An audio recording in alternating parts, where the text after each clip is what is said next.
Pues estamos en un nuevo podcast de Tesorero Live, más concretamente el número 9. Y nada, estamos aquí con Sergio Arias. Sergio, ¿me puedes comentar un poco lo que viene siendo tu biografía y un poco cómo has iniciado en el contenido de YouTube? Sí, yo empecé interesándome cuando era adolescente por la conservación de la naturaleza. Antes de eso había sido pues una vocación que tenemos creo que todos los niños, que es el Mm. interés por los animales. Mis contactos realmente con el mundo natural eran mínimos cuando iba al pueblo de mis abuelos en verano. En fin, algún contacto esporádico porque también eh, en una finca por aquí en la provincia de Alicante, donde yo soy, de unos familiares, pues bueno, jugaba con los bichos, etcétera, pero realmente no fue hasta mis 16 años, 15 16 años, que me di cuenta de que tenía una vocación por la naturaleza y por la conservación, ¿no?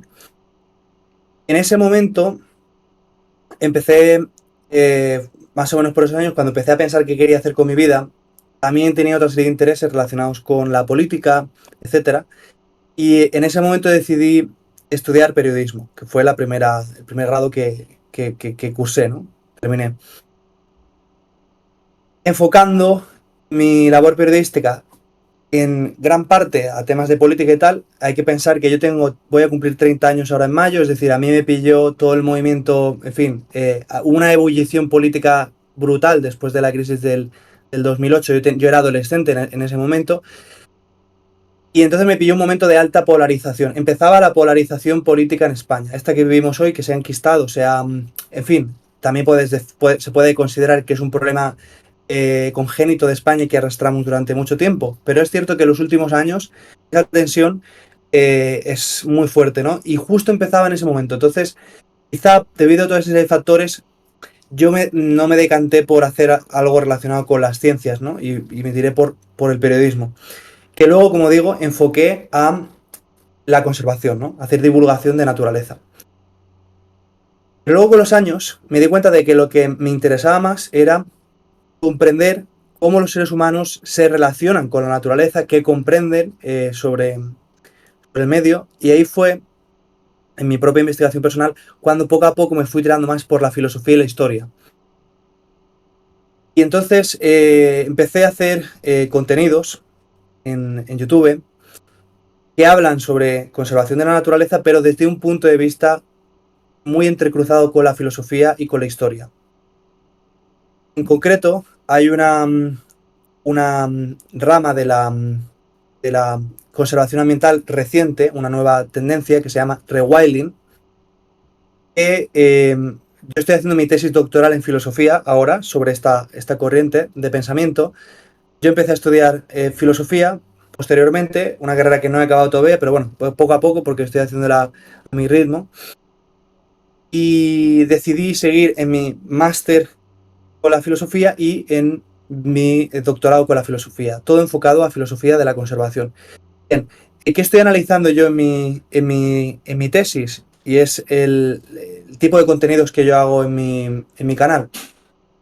¿Cuáles son las ideas de base que han cambiado en nuestra concepción de la naturaleza para que la conservación se haya transformado? Porque ahora vamos a comentar, ahora me irás guiando tú en esta entrevista, pero vamos a comentar que la conservación ambiental y la restauración ecológica que conocíamos ha cambiado radicalmente en los últimos 20 años. Estamos entrando en un nuevo escenario en el cual la conservación de la naturaleza ya no alude a la propia idea de conservar, sino que apunta a la necesidad de promover la naturaleza. Hemos cambiado la manera en la que mirábamos el mundo natural. Y ahora, poco a poco, si quieres, vamos partiendo esto y No, no, intentando ha comprenderlo. sido una muy buena presentación, la verdad. Eres un gran locutor, me he dado cuenta de eso. Y bueno, partiendo un poco sobre la base de lo que me has dicho, Me gustaría pararme un poco sobre lo del principio, ¿no? Que ¿tú crees que política y el mundo medioambiental están más relacionados de lo que nosotros creemos? Sí, sí, totalmente. De hecho, la propia concepción que tenemos sobre lo que es natural, no voy a decir que sea... No quiero ponerme también puritano porque sé que hoy día existen unas corrientes de pensamiento filosófico muy influyentes en la academia, de las que yo no tengo gran simpatía, yo no comparto las axiomas fundamentales, entre los cuales que todo es política y todo es poder, ¿no? Lo personal es político, ese es el pensamiento hegemónico en la filosofía hoy, ¿no? Que todo está relacionado con el poder, que no existen valores que sostengan la forma en la que los seres humanos interactúan entre ellos y con el medio, que no esté basada en el poder. Yo no creo en esa teoría, ¿no? En boga es lo que se conoce habitualmente como posmodernidad. Creo que hay otra serie de valores que pueden ser, bueno, pues la belleza produce un gran impacto en las personas, la idea de la verdad, la idea del bien, etcétera, ¿no? Entonces, ¿cómo concebimos la naturaleza? ¿Está relacionado con la política? Sí. La gestión de los recursos naturales es una gestión que se determina primero por qué valor atribuimos a los recursos naturales, cómo jerarquizamos la importancia de esos recursos naturales, que está determinada por razones culturales o sociales, y por lo tanto la política, que es el medio por el cual los seres humanos articulamos nuestros sistemas económicos, nuestros sistemas, en fin, por supuesto, influye radicalmente en la conservación. De hecho, hay una frase que digo mucho en mi canal que es, la economía es la ecología humana. La economía es cómo los seres humanos articulan sistemas de, por ejemplo, distribución de recursos, de asignación de valor de los recursos, etcétera. Que en última instancia, aunque esos valores dependan de una explicación antropológica, es decir, dependan de eh, explicaciones que no son autoevidentes por los recursos presentes, es decir, nosotros al oro le atribuimos un valor que en principio no tendría por qué, que es hasta cierto punto arbitrario, es un valor que nosotros hemos decidido, ¿no? Pero, aunque exista esa interpretación que los seres humanos damos de la naturaleza, en última instancia los seres humanos vivimos en el medio natural, ¿no? Y necesitamos satisfacer las mismas funciones biológicas que el resto de especies y necesitamos interactuar en el mismo medio regido por las mismas leyes naturales que el resto de especies. Entonces, ¿cómo gestionamos nosotros los recursos? Es decir, lo que nosotros llamamos economía, no deja de ser la ecología de los seres humanos. Y esa economía está limitada por las condiciones materiales del medio. Entonces, política y conservación ambiental son son inseparables, y también todo ello es inseparable de nociones más profundas, es decir, cuál es nuestra raigambre cultural, cuál es nuestra religión, qué concebimos nosotros eh, por naturaleza, que ahora lo vamos a explorar, que no es tan evidente, no es tan evidente. Y ahí es donde viene lo de la filosofía de Wilding. Bueno, sobre lo último de filosofía de Wilding, ¿me puedes como vender bueno, me puedes como explicar la idea o esta corriente que ha sido en los últimos años de que es rewilding, ¿no? Como el término al español sería como renaturalizar los Bien. ecosistemas.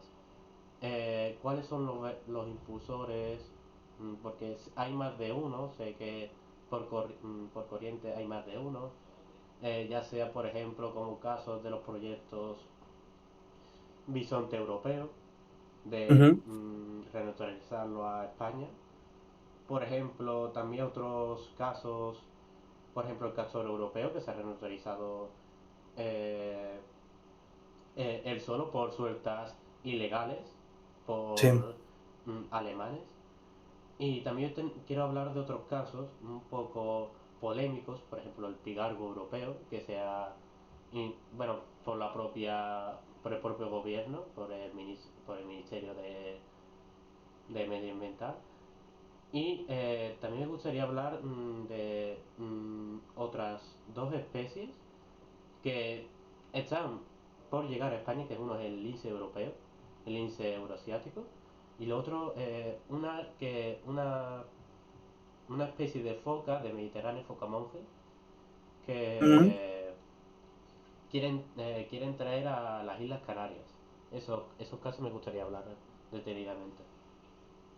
Bien, pues mira, son casos muy distintos. Y cada uno tiene unas explicaciones de base que difieren en, por ejemplo, escala temporal, concepción de la conservación, etcétera. Yo te voy a intentar, porque me he apuntado aquí las especies que me has dicho, y te voy a intentar decir cuáles son las diferencias, si te parece, a no ser que quieras hacer alguna anotación ahora. Bueno, a ver, la diferencia que más o menos sé es que en plan, el bisonte europeo todavía no se está establecido.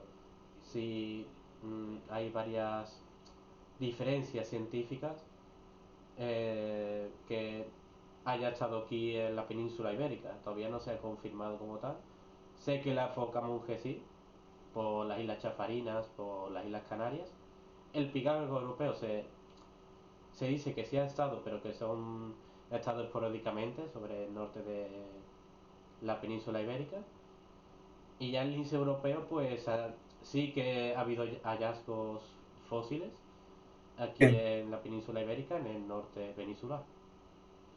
Estás informado, es decir, el bisonte europeo actual, el bison bonasus, Sí. la especie que sobrevive en la actualidad, nunca habitó en la península ibérica hasta donde sabemos. Sí sabemos que sus antecesores, porque el Eh, bisonte europeo actual, ¿sí? Porque difiere, ¿no? Del Bos primigenius, que es como el bisonte de la estepa, ¿no? Bisonte de estepa. Efectivamente, mira, Bos primigenius era el antepasado del uro euroasiático, Sí. y el Bos priscus era el que dices tú, el bisonte estepario. Estas dos especies se hibridaron y dieron como resultado el bisonte europeo actual. Por lo tanto, el bisonte europeo actual, dentro de una concepción taxonómica de la conservación, nunca pobló la península ibérica. Sí sus antecesores, los dos, tanto el Bos primigenius como el Bison priscus, que se extinguieron, bueno, pues con distinta... Hay distintos Sí, estudios que apuntan a distintas fechas, vamos, pero el bisonte estepario se extinguió hace 11.000 años y el uro, pues, hace muy unos recientemente. siglos. En la Exacto. época romana estaba todavía aquí. Y muy posterior, y posterior. Es decir, el bisonte, el uro eurasiático estuvo por aquí hasta hace muy poco tiempo. De hecho, hay libros de caza de las monarquías hispánicas en las que los reyes, creo que es el libro de la Montería de Alfonso, no me Sí, acuerdo exactamente, Alfonso XI creo que también citaba de que había aquí cerca de...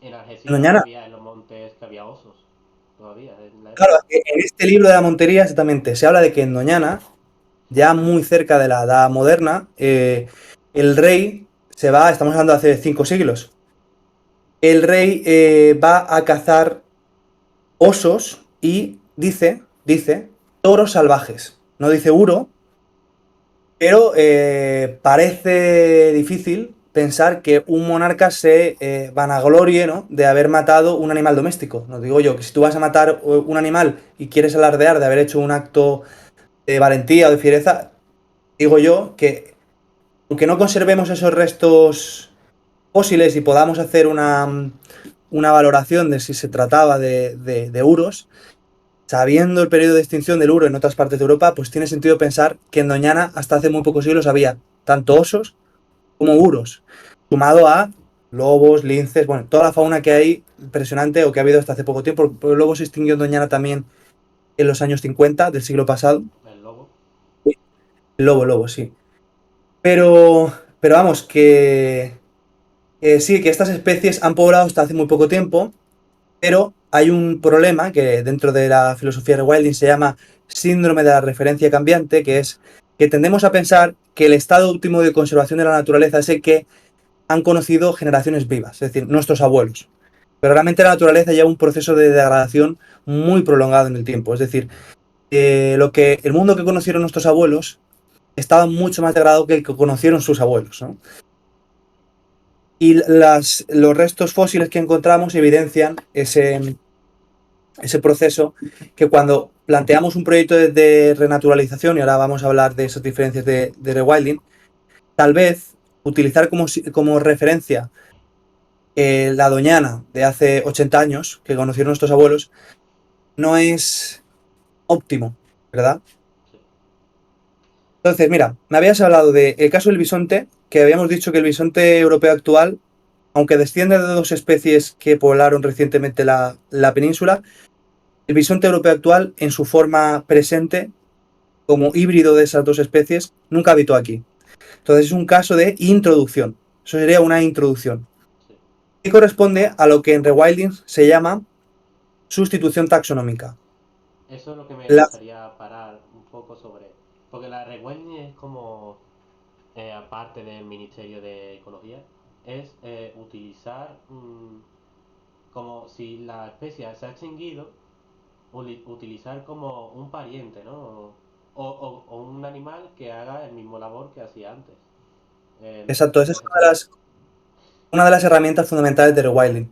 Pero hay que entender que de raíz, el cambio fundamental que introduce rewilding con respecto a la conservación tradicional es que nosotros hemos creído durante mucho tiempo que la naturaleza era estable y permanecía en equilibrio, ¿vale? Hasta desde el comienzo, sobre todo de la modernidad, con la filosofía racionalista, etcétera, porque los antiguos no pensaban esto, pero eso ya quería meternos en camisa de 11 varas, ¿no? Pero durante muchos siglos pensamos que la naturaleza estaba estable, en equilibrio y no cambiaba. Y hasta el siglo XIX pensábamos que las especies animales que había, bueno, que la Tierra tenía 6.000 años de antigüedad y que las especies animales que había eran las que se crearon en la creación, ¿no? Y bueno, los restos fósiles que se encontraban de dinosaurios explicaban como, bueno, mira, pues Dios estuvo ensayando distintos mundos, por eso eran animales tan extraños, tan fieros y tal, ¿no? Y en última instancia dijo, bueno, pues volvemos a resetear todo y vamos a crear el ser humano, que es como la punta de lanza del proceso evolutivo, ¿no? Todo ese tipo de ideas se tenían hasta hace un siglo y pico. Cuando de repente descubrimos que la Tierra tiene 4.500 millones de años, que los organismos están evolucionando constantemente, etcétera, hay un proceso de reacción en cadena en el cual las ciencias se van transformando, pero no lo hacen de un día para otro. ¿Qué es lo que sucede en el siglo XIX cuando comienzan los primeros parques nacionales? En Estados Unidos empieza Yellowstone y Yosemite, etcétera. Ya el resto de países vamos progresivamente copiando el modelo estadounidense. Se tiene esa idea de que la naturaleza es el mundo antes de ser tocado por el ser humano. El ser humano es el portador de la cultura y por lo tanto la naturaleza es aquello intrínsecamente distinto de la cultura. Y cuando el ser humano con su cultura contamina la naturaleza, deja de ser pura, ¿no? Entonces, durante mucho tiempo, la conservación ha pecado de ese vicio de intentar conservar o de recuperar el mundo tal y como estaba, entre comillas, antes de ser tocado por el ser humano. ¿Qué sucede? Que hay muchos elementos naturales que han sido tocados por el ser humano, sin embargo, nos pueden ser de gran utilidad, como son, por ejemplo, animales domésticos que han perdido su predecesor salvaje. Por ejemplo, El toro, el toro de Lidia. Bueno, el toro de Lidia también desciende del Bos primigenius, ¿no? efectivamente, el Bos primigenius fue extinguido por el ser humano hace muy pocos siglos, estamos hablando de hace tres siglos y medio, pero tenemos un producto de naturaleza y cultura, que es, por ejemplo, el toro de Lidia, que es muy similar a nivel ecológico y a nivel fenotípico en su apariencia, que puede desempeñar las labores de el uro. Bueno, no que puede, sino que lo lleva haciendo en las dehesas andaluzas, extremeñas y del sur de Portugal, también algunas partes de Castilla-La Mancha, Castilla y León, bueno, lo lleva haciendo durante siglos, si no milenios. Porque al final es cierto que el toro de Lidia es un cruce que se estandariza en el siglo XVII, pero la tauromaquia lleva practicándose en la península ibérica milenios. Es decir, es una tradición que viene de cultos precristianos, ¿no? De cultos de veneración al toro que han sobrevivido aquí de manera aislada. Quién sabe por qué, ¿no? Pero esos animales que viven en el medio desempeñan un rol ecológico. Y de hecho, cuando Europa empieza a industrializarse en el siglo XX y empieza la población humana a irse a las ciudades, con el fin de esos usos tradicionales de ganadería extensiva, etc., los ecologistas, que pensaron que en ausencia de población humana la naturaleza iba a florecer, se dieron cuenta de que no sucedía así, porque cuando los seres humanos se iban con ellos todos esos animales, como el ganado extensivo, las vacas y toros que llevaban, los caballos, los burros, etcétera, que cumplían funciones ecológicas. Entonces, el abandono rural no siempre fue de la mano con una mejora del entorno natural, curiosamente. Entonces ahí es cuando los rewilders dicen, ostras, espérate, no podemos, en nombre de una idea de la naturaleza como el espacio ausente de seres humanos, permitir esta degradación de la naturaleza. De hecho, hay una cosa que quizás habrás escuchado, antes era más típica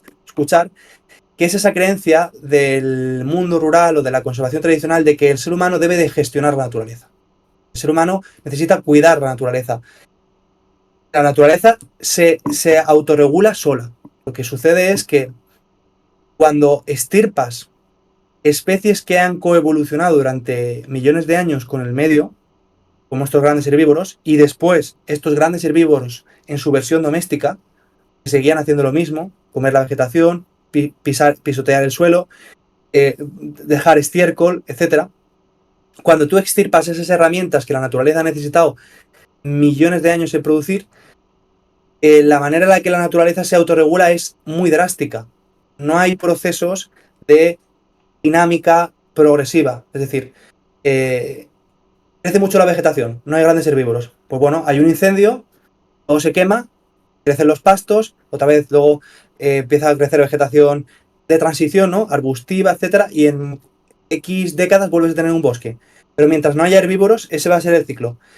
Si hay herbívoros que generan claros, no va a producirse una dinámica tan drástica. Va a haber una dinámica mucho más progresiva de mosaicos entre pastos, vegetación arbustiva, masas forestales, que va a ir alternándose y va a ir transformándose de manera progresiva. Bueno, lo que yo te quería decir con respecto a rewilding, esa conservación tradicional que consideraba que la naturaleza había que dejarla al margen de los seres humanos, porque la naturaleza era eso que estaba al margen de los seres humanos, mejor dicho, tenía el vicio de pensar que la naturaleza estaba en un equilibrio permanente, ¿vale?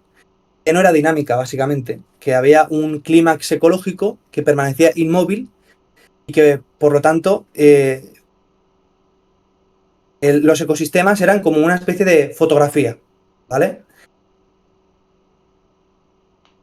La conservación actual, después de grandes avances en ecología, de comprender cómo evolucionan los ecosistemas, etc., ha llegado a la conclusión de que la naturaleza no está en equilibrio.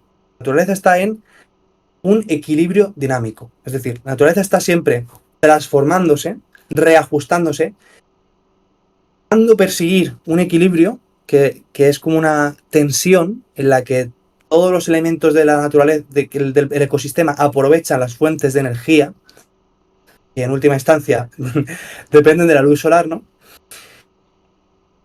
Intentando explotar esas fuentes de energía que se van pasando por la cadena trófica de la mejor forma posible. Pero nunca se alcanza ese equilibrio. Siempre hay variaciones térmicas, nuevos agentes que entran en el ecosistema, como nuevas especies que se expanden de manera natural.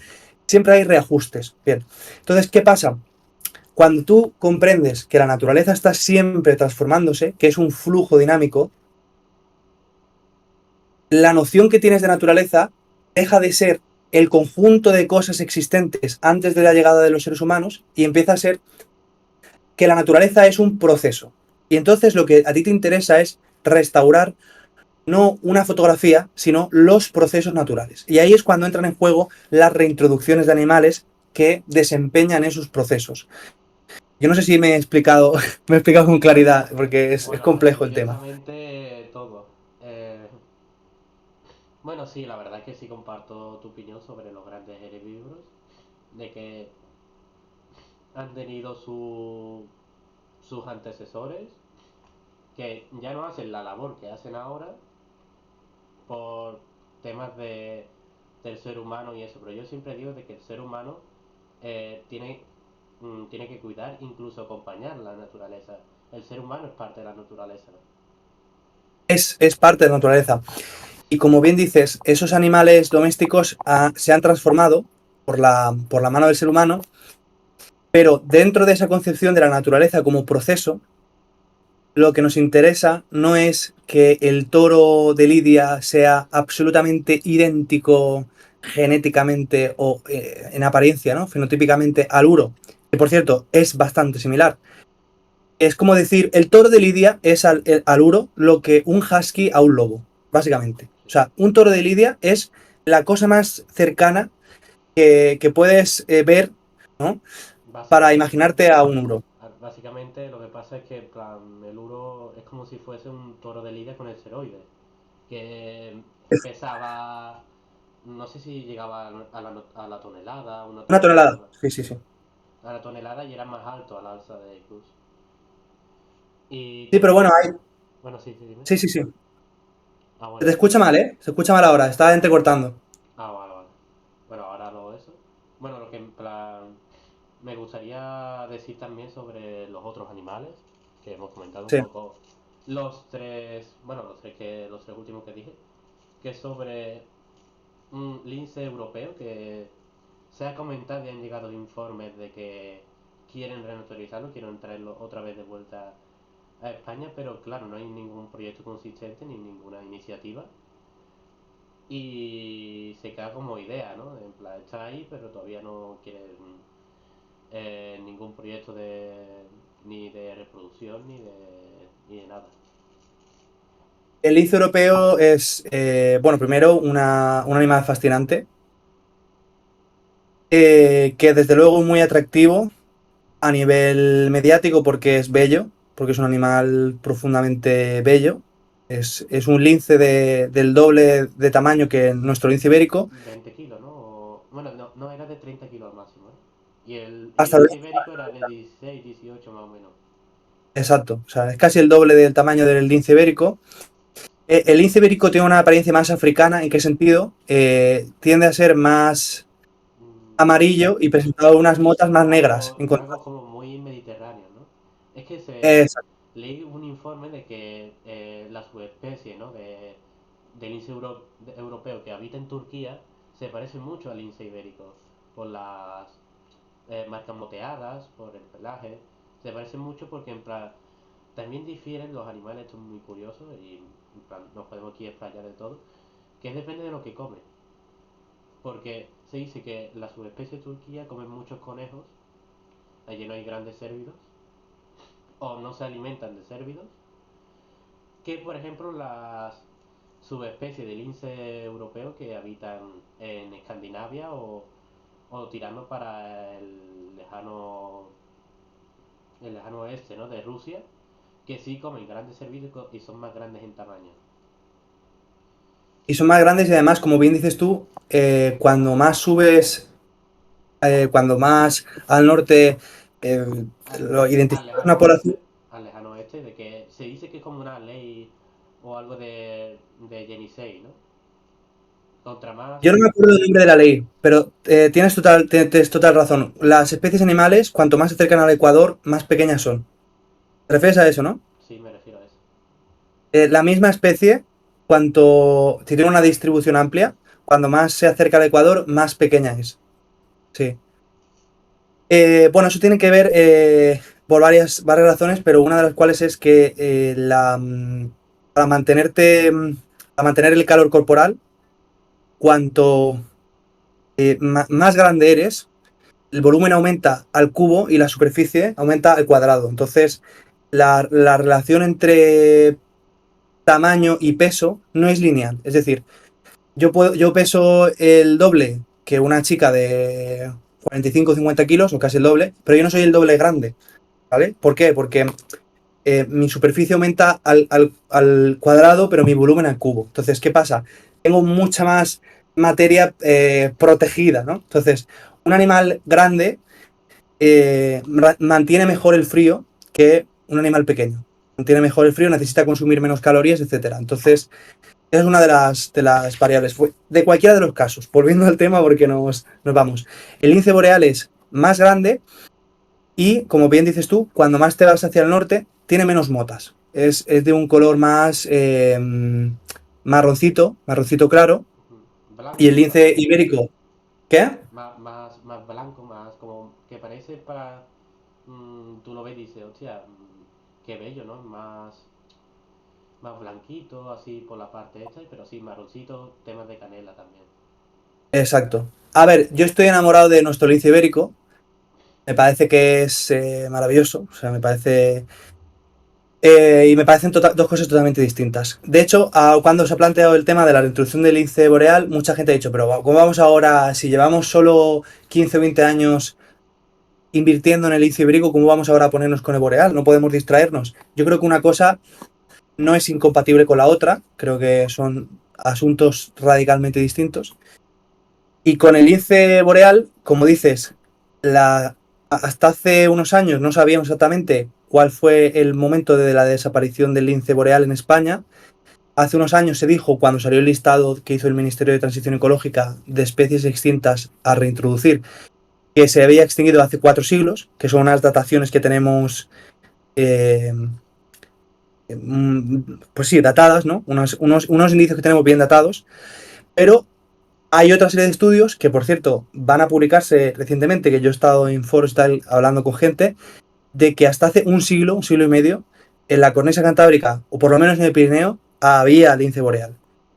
¿Por qué se extingue el lince boreal? Que no depende del conejo, que ese ha sido el gran problema del lince ibérico. Pues, pues muy posiblemente porque tiene una piel muy bonita, que la gente eh, quería vestir. Muy posiblemente por esto. Al ser más grande también se le podía confundir o la gente pensaba de que podía atacar su ganado, también puede ser Lo una de hacía, lo las hacía. causas.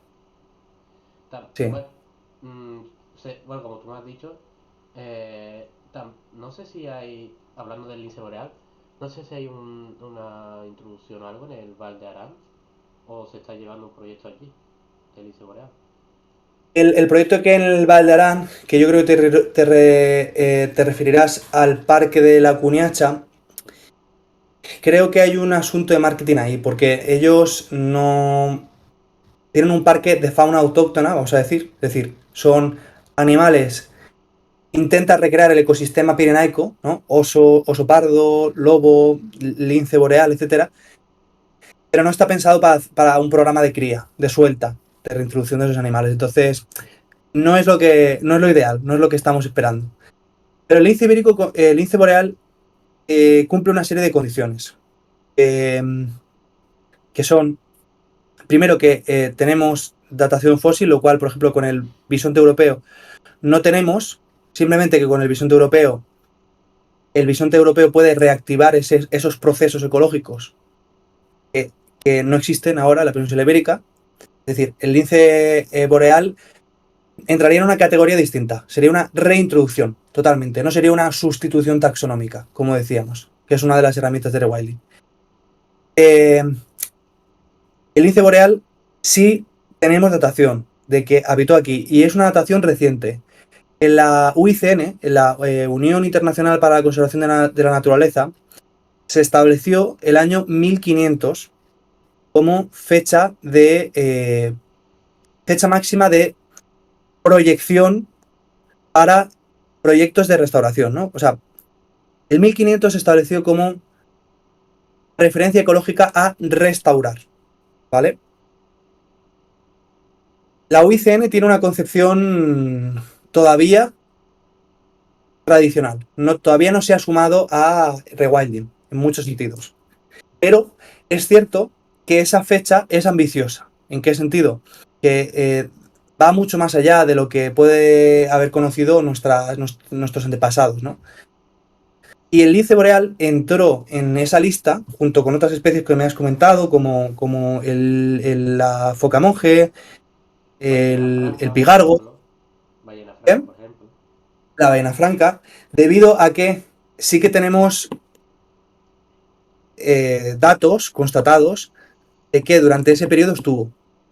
Es una extinción que cumple con los requerimientos que la UICN estableció para proyectos de reintroducción. Y hay un caso que no sé si lo habrás visto en internet, que hace 4 o 5 años en el Principado de Asturias se quiso reintroducir el lince boreal. Sí, pero por Y eso, opinión pública no se pudo. sí, sí, sí, por opinión pública y oposición A los de ganaderos. algunas ONG, de ONGs ecologistas también. Ah, bueno, también. Es verdad, porque También, el pigargo europeo también va por ahí.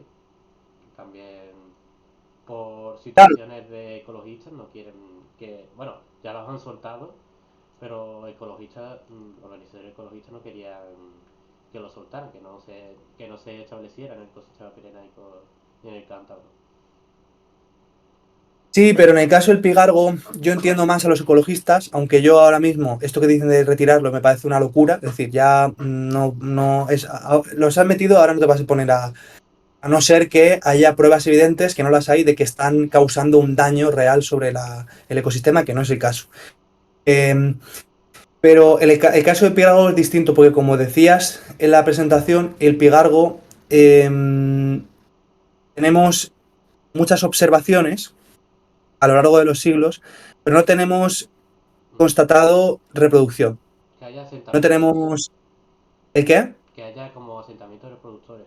Que ha Es, venido aquí, pero por ejemplo, esporádicamente sobre, por ejemplo, ha venido a invernar, ¿no? Por ejemplo, de Noruega o estos países exacto, nórdicos que son naturalmente del pigargo. exacto. Y además el pigargo, que es una de las cosas... ¿Por qué se reintroduce el pigargo? Porque dentro del esquema que hemos descrito de rewilding, que es recuperar los procesos, ¿hasta qué punto es necesario para la conservación en ese sentido traer el pigargo? ¿Va a desempeñar alguna función ecológica clave que, necesite el ecosistema? Entonces, hay mucha gente que lo ha considerado una introducción caprichosa, porque es un animal majestuoso, porque, en fin, es muy controvertido el caso del pigargo. No sería como el caso del lince europeo, que cumple con eh, funciones ecológicas que podemos recuperar, Datos que arqueológicos, está fósiles, datada su presencia. ¿El qué? fósiles aquí que se han datado muy Entonces ves recientemente. que, como vemos, hay casos muy diversos. El bisonte tiene unas características distintas, con un debate totalmente distinto. Yo sí que soy partidario de que el bisonte europeo sea introducido para sustituir al bisonte estepario y cierta parte del nicho del euroasiático en el norte de la península ibérica.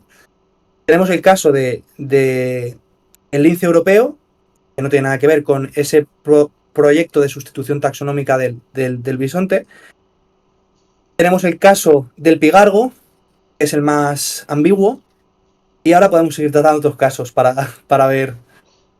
No, sobre todo eso, en plan, ya como tú me estabas diciendo, el bisonte europeo y el pigargo, en plan, son dos animales muy voluminosos, muy, ¿qué dices tú?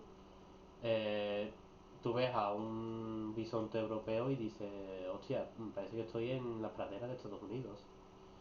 Sí. O directamente, en plan, también ha habido casos, no sé si tú te has documentado, de que aparte de que hay centros de bisonte europeo,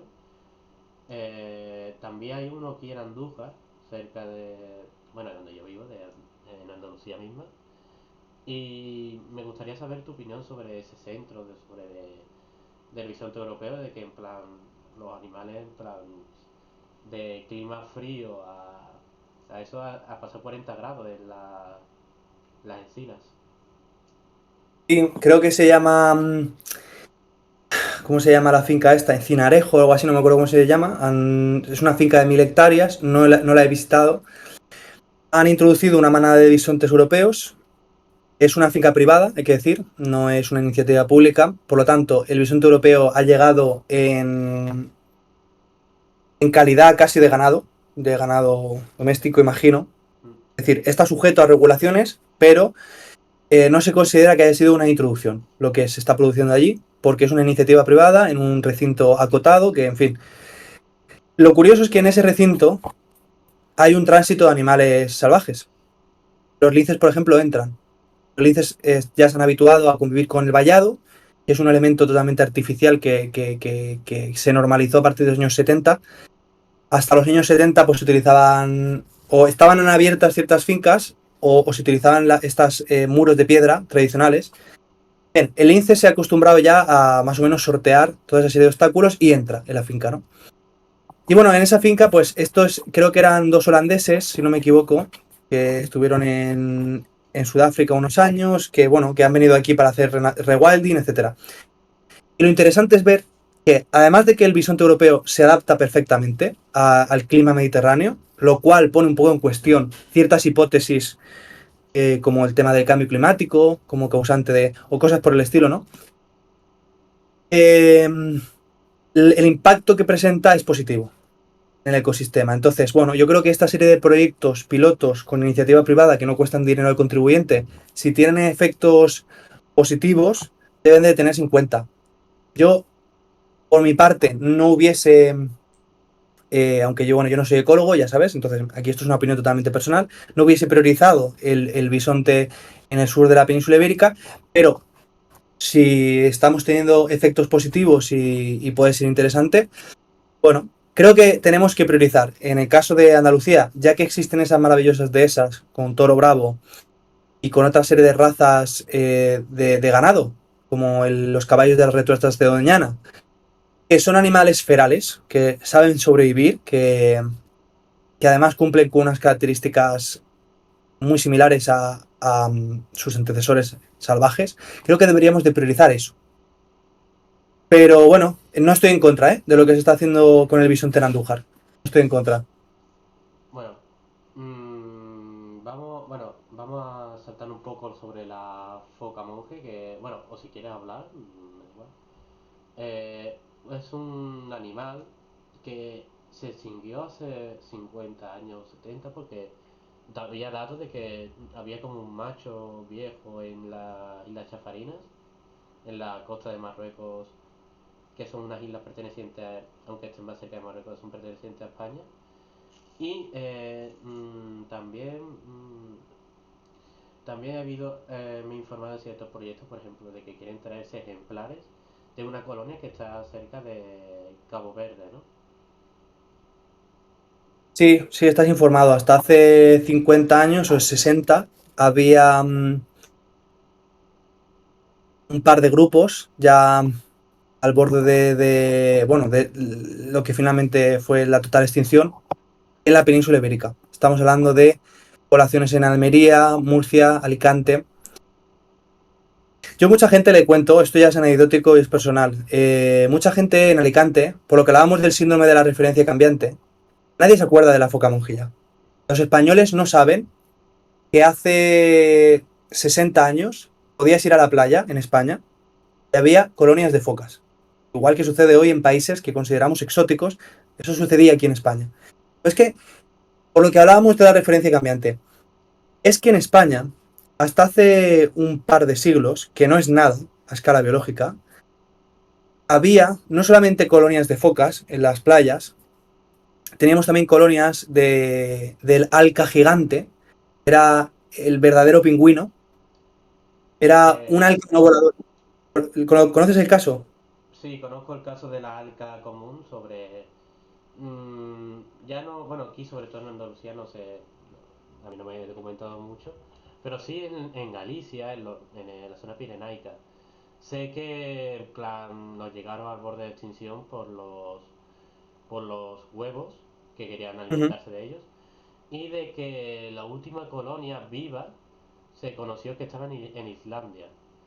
Y había una gran población, lo que pasa es que llegando pesqueros, no tenían comida, los barcos pesqueros que si llegaban a alta mar y no tenían provisiones, Pues lo que hacían es parar en Islandia y capturaban ejemplares para comérselos porque no tenían nada más.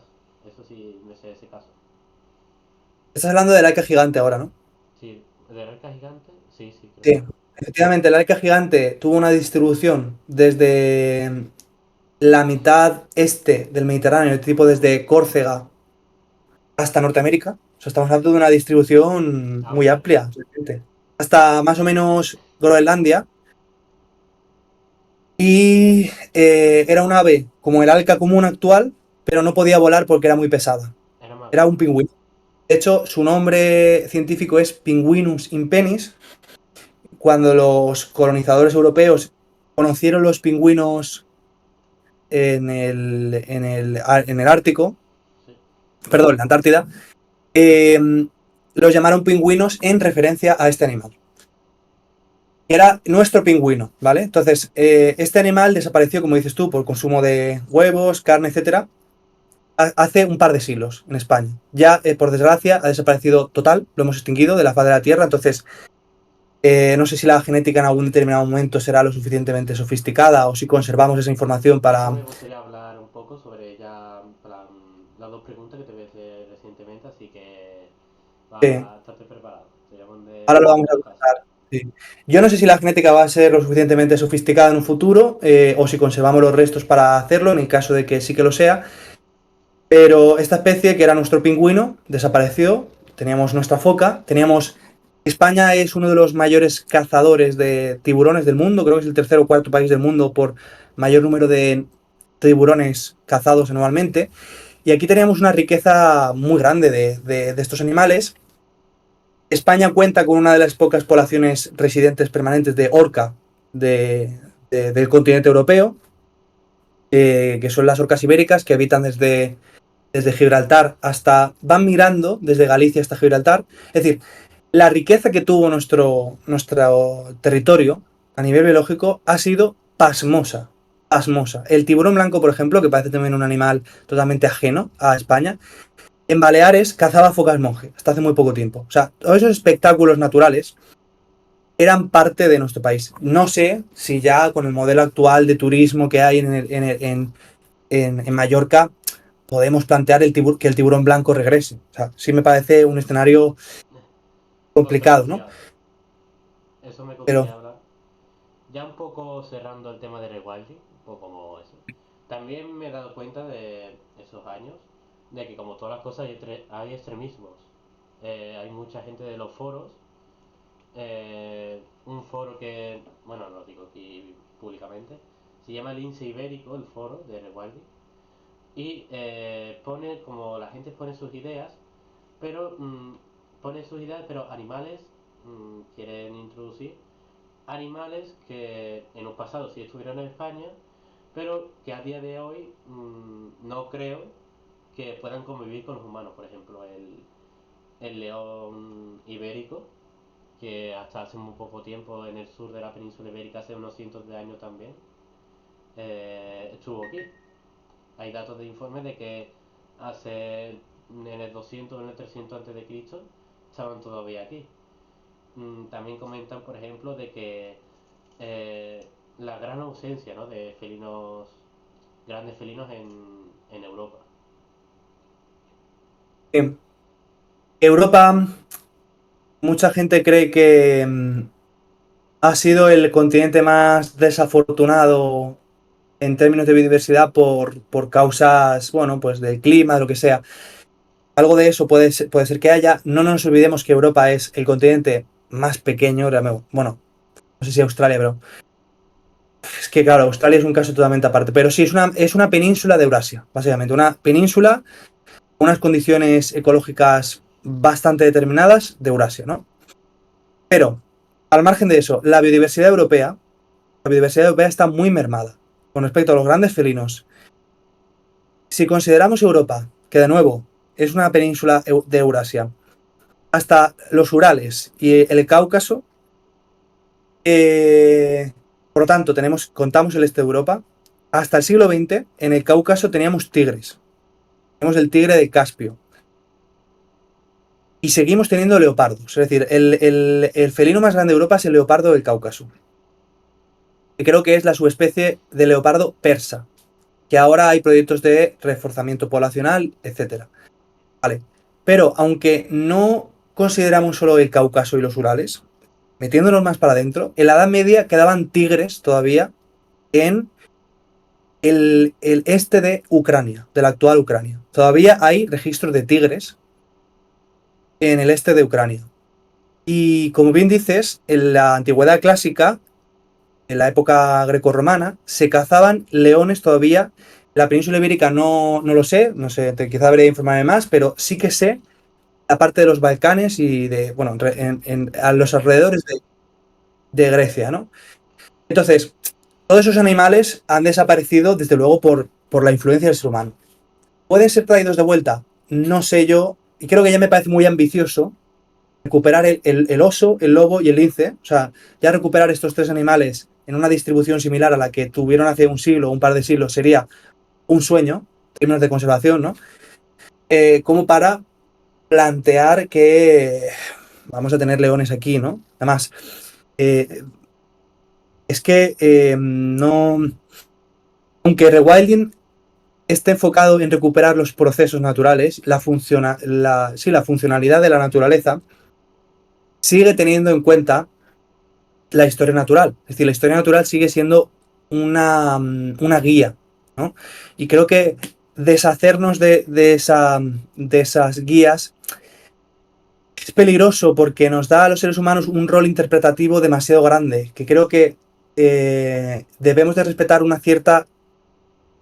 debemos de respetar lo que podríamos considerar una cierta sabiduría de la naturaleza a la hora de haber favorecido o no la presencia de determinadas especies con nuestro desarrollo.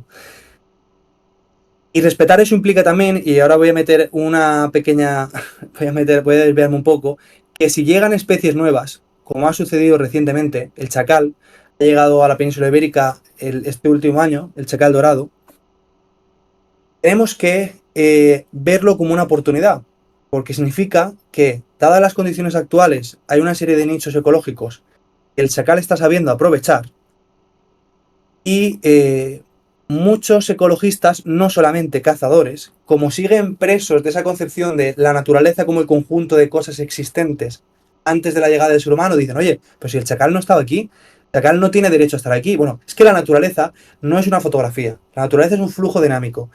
Y el chacal ha llegado por cuenta propia, forma parte de esa evolución espontánea de los ecosistemas. Puede ser que haya condicionantes humanos, por ejemplo, la persecución al lobo, que se ha llevado durante tanto tiempo, que hayan favorecido la expansión del chacal, pero sabemos que en el este de Europa hay poblaciones de lobos, zorros y chacales que conviven perfectamente con densidades distintas. Efectivamente, cuando no hay chacales hay más zorros, pero es lo mismo que cuando en un ecosistema hay linces, hay menos zorros también. Es decir, las densidades poblacionales varían según la estructura de las cadenas tróficas, según que si tenemos unas cadenas tróficas más completas o menos completas. Entonces, pensar que el chacal va a ser un problema para el zorro, bueno, pues es que zorros tenemos a punta pala. Si es que estamos diciendo que es positivo el lince porque mantiene a raya las poblaciones de zorros que causan mermas en las poblaciones de conejo, que causan mermas en las granjas de gallinas, en fin. Es decir, estas conservacionistas que tienen esa concepción conservadora de la naturaleza, como conservar aquello que había antes, no están comprendiendo desde mi punto de vista la transformación que hemos tenido en nuestro pensamiento con respecto a qué es la naturaleza. Y hemos tenido otros casos, como la tórtola turca, como el bulbul naranjero, como el buitre de Ruppel, que han llegado o que están llegando progresivamente a la península ibérica de manera natural, y me parece un disparate que se intente frenar esa expansión. Para mí es una grandísima noticia que llegue biodiversidad nueva a un lugar donde no paramos de perder, ¿no? Bueno, sí. A ver, tenemos también, hay que decirlo, tenemos como la península ibérica, es el punto más que más biodiversidad tiene de toda Europa, eso lo tenemos que decir. Uh -huh. Y comentando un poco lo que has dicho, sí, en plan, no son sueltas como tal, porque llegan naturalmente, nadie les ha ayudado a llegar hasta aquí. Por ejemplo, el checal dorado viene desde el este de los Balcanes, que ha aprovechado un poco la situación de que en las poblaciones de lobos en Europa han mermado y ha aprovechado para conquistar nuevos territorios. Y también se ha dado caso de que en plan, donde vive el lobo hay menos densidad de población de chacal dorado también. También otro caso apuntar, por ejemplo, aprovechado es el lobo itálico, la subespecie itálica, que ha llegado a través de los Pirineos, ha llegado a Aragón, a Cataluña, y eso, pues, bienvenido sea, mientras que llegue naturalmente. Eh, dando Es un ese buen... caso, dime, Sí, dime. sí, sigue. Ahora me apunto lo del lobo itálico, si acaba y ahora lo digo. Dando ese caso, también otra en controversia de introducir o no, es el caso del el castor europeo. Un animal que no se ha hecho por ningún programa de introducción, sino que se ha hecho sueltas de, de estos animales en Zaragoza, si no mal me equivoco. ¿Y cómo lo ves? En plan, un animal que se ha introducido, pero se ha demostrado que ha vivido aquí. Claro. Bien, pues mira, voy a tratar en 30 segundos el caso del lobo itálico y paso al castor, que son temas distintos. Porque como bien decías, el lobo itálico también está llegando solo. Y de nuevo tenemos el mismo problema. Conservacionistas con esa visión de la naturaleza como una fotografía que dicen, oye, no, no, el lobo itálico no pertenece a la península ibérica, pertenece a la península itálica. Bueno, primero, eso hay que entender que esas son categorías que los seres humanos damos, ¿vale? La península itálica se llama así por razones históricas, culturales, etcétera, pero se podría llamar de cualquier otra forma, o en fin, es una, en definitiva, pensar que existe algún tipo de límite nominal por razones de nombre, ¿no? O eso es totalmente absurdo, ¿no? Entonces, el lobo itálico no pertenece a la península itálica, por llamarse así, o el ibérico por... O sea, de hecho, la península ibérica hasta hace un siglo, siglo y pico, era más común que la llamásemos en general península hispánica. Se llamaba habitualmente más península hispánica que península ibérica. Eso es una denominación francesa totalmente y hay intereses políticos detrás. Pero bueno, el tema. Quizá por, bueno, pues favorecer la desintegración, ¿no? De la península ibérica, ¿no? De los países que pueblan la península hispánica, en fin, como se quiera leer, ¿no? Entonces, el lobo itálico está sucediendo una expansión natural de la especie, se han recuperado las poblaciones y está llegando de manera natural a la península ibérica. Y hay gente que teme que la hibridación de ambas especies, que ya se ha constatado en Aragón una pareja reproductora, pero no se ha constatado que se hayan reproducido, sí que están emparejados, pero no hay camadas de momento. Con esa hibridación va a desaparecer el lobo ibérico. Pero de nuevo, es que no le pertenece al ser humano la labor de cuidar una genética determinada del lobo itálico, como si eso tuviese un valor per se. El valor del lobo ibérico no es que nosotros lo hayamos clasificado científicamente, le hayamos secuenciado su genoma y tal. Eso son todo herramientas que nosotros tenemos para comprender mejor la especie, su evolución, de dónde viene, cómo ha influido, cómo influye, yo qué sé, patrones alimenticios, en fin, lo que sea.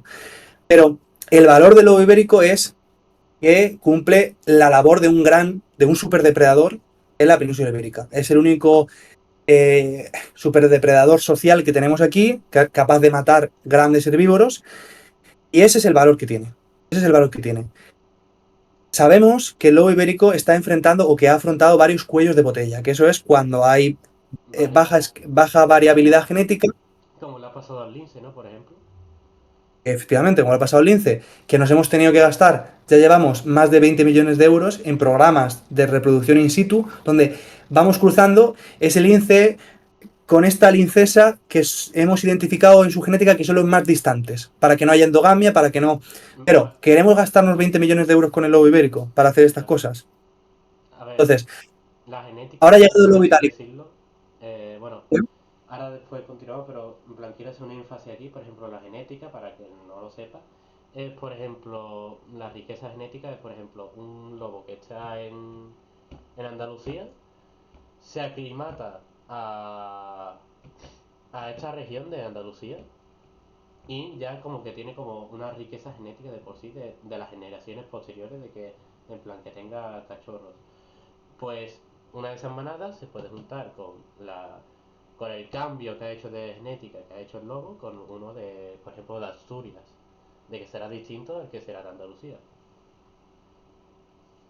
Sí, y efectivamente las poblaciones en Andalucía tendrán una serie de aspectos más adaptativos a los ecosistemas mediterráneos que a lo mejor el de Asturias no tiene, pero en cuestión de unas pocas generaciones, la descendencia entre entre ese cruce, va a favorecer de nuevo esos rasgos que son más adaptativos para un ecosistema mediterráneo, pero además ese cruce habrá producido una riqueza genética superior.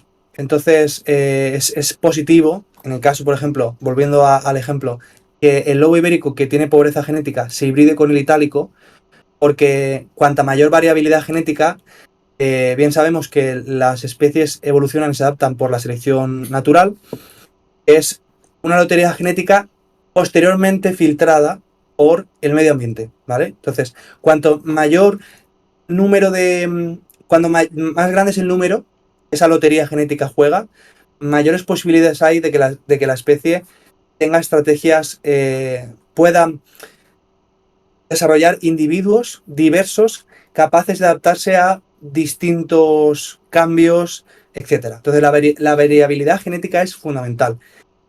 Y otra cosa, nosotros no podemos ponernos con unas escopetas en el Pirineo a esperar a ver si llega un lobo itálico y pegarle un tiro, porque es que aquí en la península ibérica solo puede vivir el lobo ibérico. Eso es ridículo. Eso es ridículo. Si dos especies se hibridan de manera natural y espontánea, el ser humano no tiene que estar gestionando eso. El problema del ser humano es que ha irrumpido con su orden racional en un orden natural que es espontáneo, es dinámico y espontáneo, que no se rinde a intereses de producción extractivista de los recursos. No funciona así la naturaleza. La naturaleza es la suma de una infinita variedad de agentes que se coordinan de manera espontánea, no de manera racionalista, productivista. No funciona así. Entonces, esa concepción de la naturaleza, ¿no? Antigua, que como digo está cambiando, nos impide, o a mucha gente le impide ver que la llegada del lobo itálico a España o la llegada del chacal dorado a España son una oportunidad, no algo que debamos de combatir, ¿no? Ya. Pero bueno, todavía falta mucho para hacer de divulgación, ¿no? Bueno, sí, totalmente de acuerdo contigo. Y sobre todo, en plan, hablando un poco de genética, Sí, un tema muy controversial entre los ecologistas es las recreaciones, ¿no? Como que ya el ser humano como manipula, ¿no? Ya especies, por ejemplo, ¿me podrías decir tu opinión humilde sobre los juros de Heck? sí. Nos hemos dejado en el tintero, creo que era la foca monje. Luego, si quieres, volvemos. Pero vamos a ir con los bóvidos de Heck, sí. Hay una cosa muy curiosa, y es que estas técnicas de rewilding, que hoy día se llaman breeding back, como criar hacia atrás, ¿no? Mm. Hacer cruces de animales como los toros, ¿no? Que se parezcan más a intentar recrear mediante cruces selectivos un animal que se parezca más al uro, ¿no? Eso se llama breeding back, como criar hacia atrás, que yo en mi tesis doctoral he acuñado en un término más general que incluiría esto también, como feralización inducida. Es decir, el proceso de manera consciente, querer hacer salvaje algo que ha perdido su capacidad de serlo. Bien, el bóvido de Heck fue un experimento que empezó en los años 20 en Alemania por los hermanos Heck. Sus nombres son Ludwig y no me acuerdo ahora, son dos hermanos que empezaron a cruzar esas razas de toros que se parecían más al uro, pero no por razones de conservación como las que podemos entender hoy, sino porque estamos viviendo un momento en la historia de Alemania en la que el nacionalismo es muy fuerte. El idealismo alemán es una filosofía que se ha estado gestando durante el último siglo y pico, que considera, entre otras cosas, que Alemania es la cultura llamada a tomar la antorcha del pensamiento europeo, a recuperar, por así decirlo, la antorcha de Grecia, ¿no? Que son el pueblo elegido, básicamente, los alemanes. Están construyendo un Estado-nación, los alemanes, basado en la lengua y en una idea, bueno, pues que desembocó, ¿no? De la raza, que desembocó en lo que ya sabemos. Y dentro de esa cosmovisión que desarrollan los alemanes durante ese tiempo, está la idea del esencialismo. Es la idea de que el pueblo alemán desciende realmente de los celtas que estuvieron allí antes de... Bueno, y esos celtas veneraban a animales como el uro. Eran tótems para esos pueblos, ¿no? Entonces, hay un caso, que es el que tú mencionas, del bóvido de Heck, que es muy curioso, porque los nazis, durante el periodo de mandato de los nazis, estos hermanos fueron contratados por Goering se escribe, Goering, era el número 3 del aparato alemán, o sea, un tío muy importante, que estaba obsesionado con recuperar el Lebensraum, el espacio vital de los nazis, Lebensraum se llamaba, y el Heimat, el hogar del pueblo nacional originario, ¿no? Él quería recuperar un paisaje como el de los celtas, con bisontes, con uros, tal. Y esta gente, contratada por Goering dentro del periodo del nazismo, intentaron recuperar este animal. Por cierto, esa raza luego se ha seguido utilizando. Tiene un estigma, de hecho vas a encontrar si buscáis a gente que está escuchando o que va a ver este vídeo, si buscáis vacas nazis o toros nazis, va a aparecer muchos artículos de prensa sobre esta historia. Pero ese proyecto es una extrañeza histórica que nada tiene que ver con los proyectos que hay hoy día de recreación del uro, ¿no? Pues el proyecto Taurus está totalmente desvinculado de esas ideas de nacionalismo, esencialismo y cosas así. Y tienen criterios estrictamente ecológicos. Sí. Pero es un caso histórico muy interesante, sí, sí. Y sobre todo es que en plan se está utilizando para esta idea, ¿no? Rewilding. Ha habido muchos parques, por ejemplo en Holanda se ha utilizado y también se ha utilizado en Alemania, en Polonia, estos animales, ¿no? Sí. De que se quieren como que utilizar esos animales para que se empleen, por ejemplo, en la tarea que hacía antes, por ejemplo, el uro.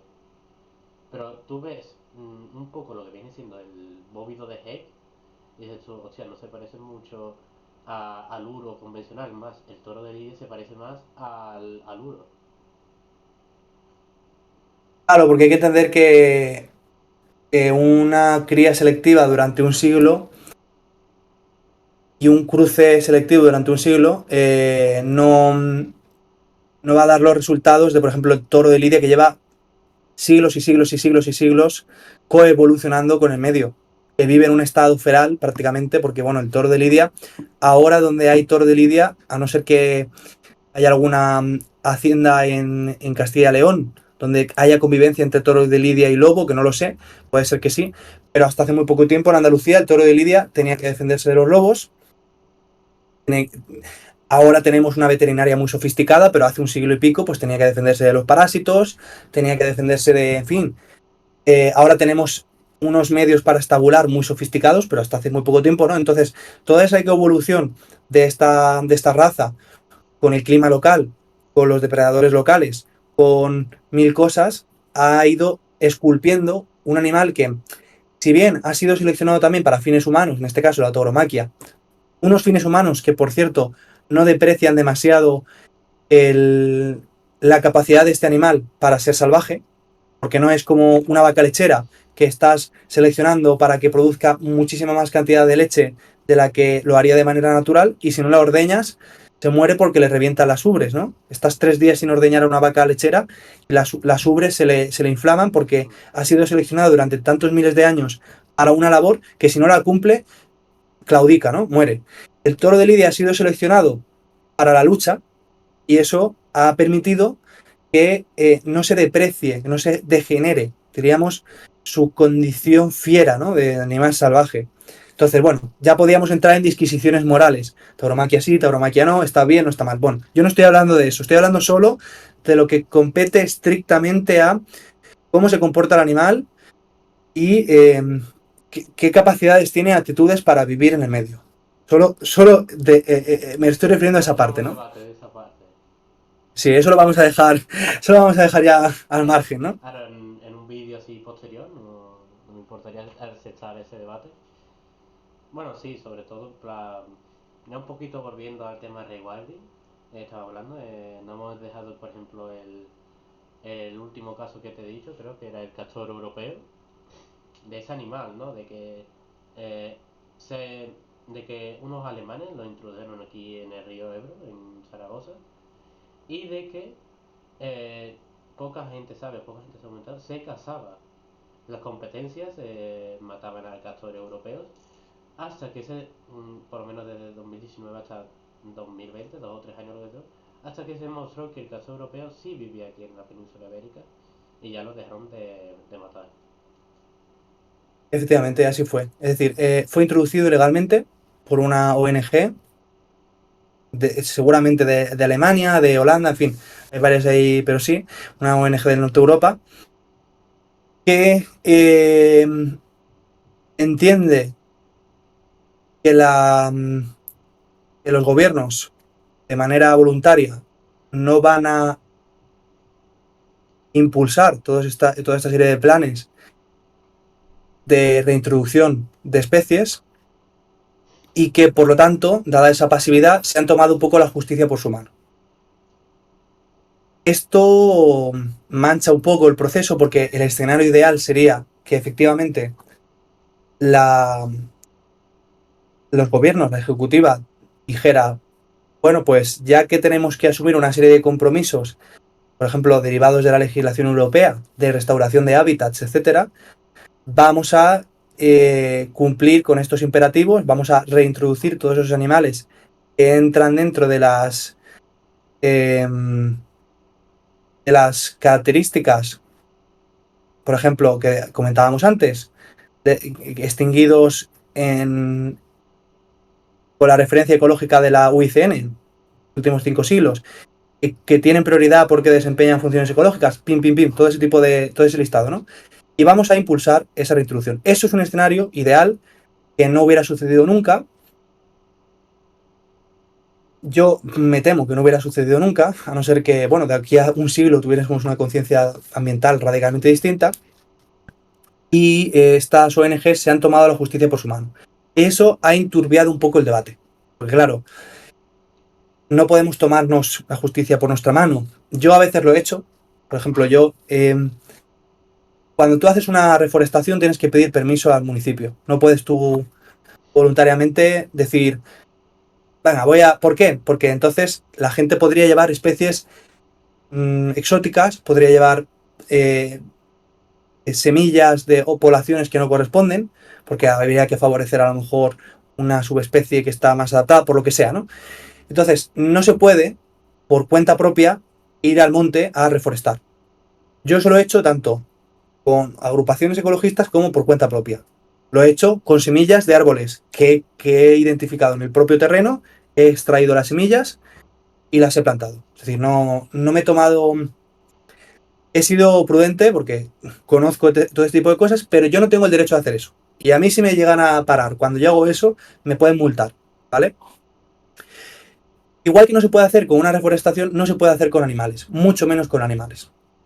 Y el castor en concreto es un animal que, allí donde está, altera profundamente el ecosistema, porque es un creador de nichos, es un creador de ecosistemas. Entonces, claro, cuando empezó a identificarse que había poblaciones de castores europeos salvajes, eh, la administración inmediatamente ordenó su caza, como bien decías, y estuvo perseguido hasta el año 2019. Durante 15 años se mataron cientos y cientos de castores. Yo no sé cómo se las apañaron estas organizaciones ecologistas, pero lo hicieron muy bien porque llevaron individuos de varias poblaciones distintas de Europa para que hubiese una variabilidad genética muy grande en relación al número de individuos que se llevaron, ¿no? Y finalmente ha sobrevivido. Como bien dices, durante un tiempo hubo un debate, había ecologistas en contra, como siempre, estos ecologistas reaccionarios, y había ecologistas a favor. Se valoró la oportunidad y finalmente, como el castor desapareció en el Ebro hace solo 2 siglos, se dijo que no se podía cazar más. Ahora es una especie protegida, pero ¿qué ha sucedido? Se han encontrado dos poblaciones nuevas, una en el Duero y otra en el Guadalquivir, que aunque esté protegida la especie, no me extrañaría que la población local los esté persiguiendo, porque la población rural es muy reacia a todo este tipo de cambios, eh, y que yo creo que son una buena oportunidad. De nuevo, ¿está mal? Sí, porque lo ideal sería contar con la administración, llevar el plan por los procedimientos, los cauces legales pertinentes, etcétera, y hacer una reintroducción adecuada. Costaría muchos años de legislación, muchos millones de euros y chiringuitos para generar todo este tipo de proyectos de gente que se pone a seleccionar, no sé, grupos de científicos de decenas de personas, con sueldos hinchadísimos, en fin, se lo merecen, los científicos, digo, bueno. Pero a lo mejor 10 millones de euros después empezarían a soltar 2 o 3 castores. Y esto no sé qué le habrá costado, pero desde luego muy poco.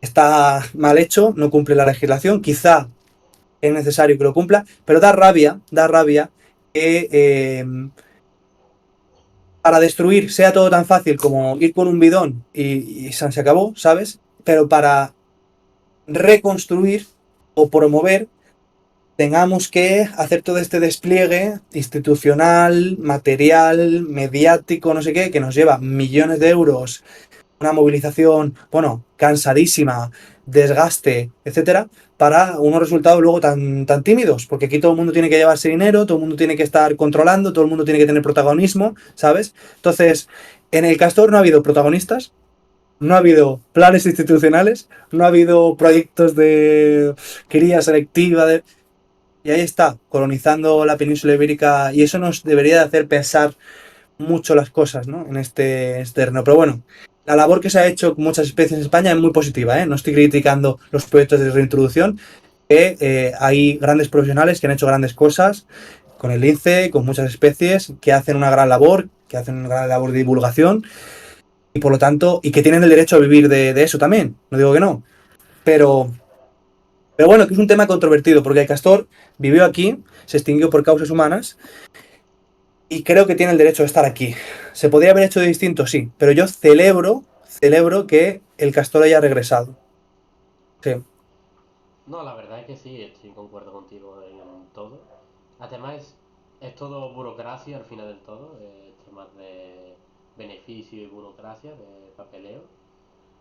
Y eso, en plan. Y una cosa que me gustaría comentarte es, ya finalizando la entrevista, porque ya hemos estado un montón de tiempo alargado, y en plan, me gustaría saber como tus planes a futuro. ¿Cómo te ves dentro de un año o dos? ¿Y cuáles son tus objetivos que te han marcado y quieres cumplirlos? Bien, pues yo ahora estoy haciendo mi tesis doctoral en Lisboa, en la Universidad Nova o Nueva de Lisboa. Es una tesis doctoral sobre los principios filosóficos o metafísicos de rewilding, que esto es un tema, y si quieres que hablemos en exclusivo de esto, dentro de poco, cuando estén publicados mis papers, hacemos otro vídeo. Es un tema profundamente interesante que no se ha tratado en profundidad antes. Y una vez termine mi tesis doctoral, toco madera, porque con éxito y espero no retrasarme mucho, me gustaría mucho publicarla en formato editorial, hacer una divulgación intensiva sobre estos resultados. Eh, Quiero continuar mi camino en la universidad y de manera paralela hacer divulgación. Y bueno, eso es un poco mis objetivos, hacer divulgación en plataformas como esta o como YouTube, desarrollarme a nivel editorial con mis investigaciones y de manera un poco más segura, por así decirlo, o más apuntando por lo seguro, continuar mi camino en la universidad. Y ya como para finalizar ya entrevista y un poco de despedirnos, yo siempre pregunto a las personas que invito, que me les invito a preguntarme, a hacerme una pregunta. Si tú quieres hacérmela, soy encantado de responderte. Hacerte una pregunta.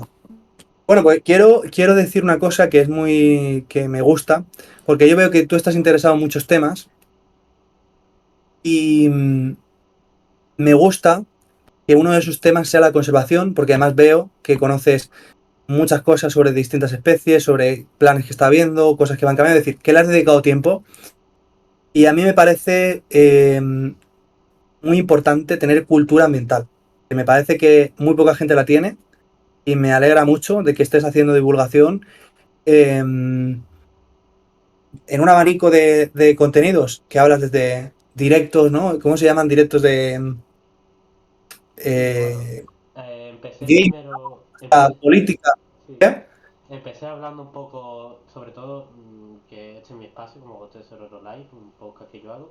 Empecé haciendo un poco, eh, entrevisté a un amigo que habla un poco de fútbol y eso, y empecé seguidamente con gente de FMS, de batallas, también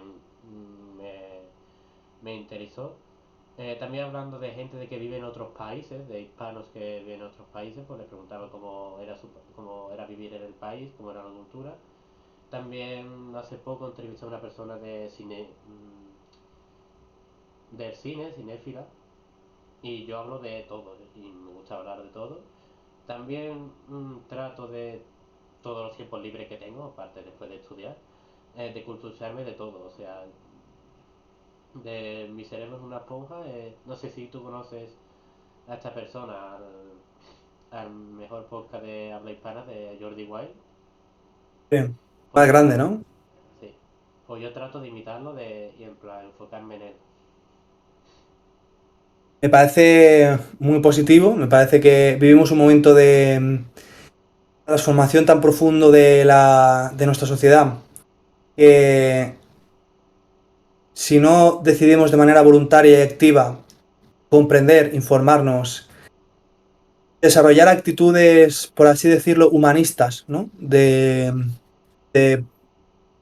curiosidad y de pensamiento crítico con respecto a las cosas que suceden, estamos perdidos. Creo que necesitamos tanto gente que favorezca estos debates, como puede ser el vídeo este que estamos haciendo ahora, como gente activamente, como dices, leyendo, escuchando, informándose.